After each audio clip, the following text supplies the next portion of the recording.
Papyrus describes miracle performed by 5-year-old Jesus. A manuscript written in the 4th or 5th century describes how Jesus brought clay birds to life as a child.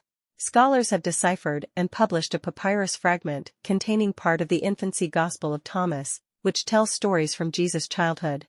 Written in Greek, the papyrus fragment dates to the 4th or 5th century, making it the earliest copy of this Gospel known to exist, scholars wrote in a paper recently published in the journal Zeitschrift für Papyrologie und Epigraphik.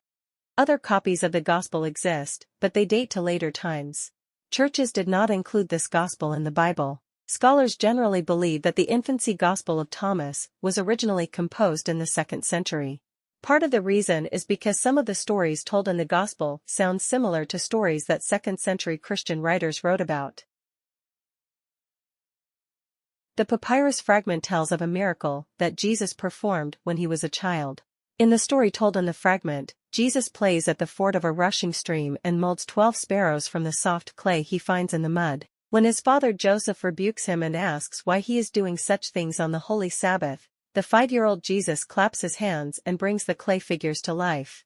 According to a statement from Humboldt University of Berlin, scholars are already aware of this story from later copies of the Gospel. While this fragment mentions only this particular miracle, later copies of the Gospel tell of many other miraculous acts that Jesus performed as a child.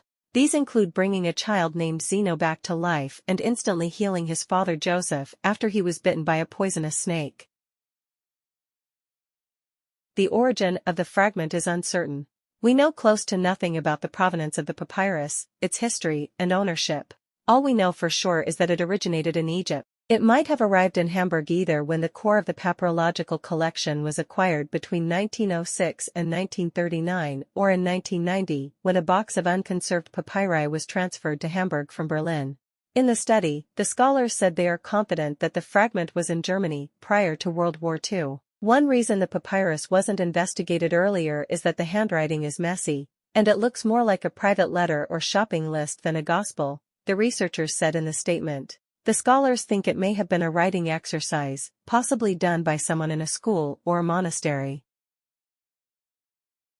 Many scholars agree that the fragment is an ancient manuscript and not a modern-day forgery. It's exciting that there's a new, early manuscript of this text. It's authentic in the sense that this really is an ancient manuscript. It's not authentic in the sense that it tells us what Jesus really did as a child. The discovery is highly significant, both in terms of the date of the fragment as well as the language Greek. Other early Christian writers from the 2nd century allude to childhood stories about Jesus. This manuscript would be the earliest witness to the text of such stories.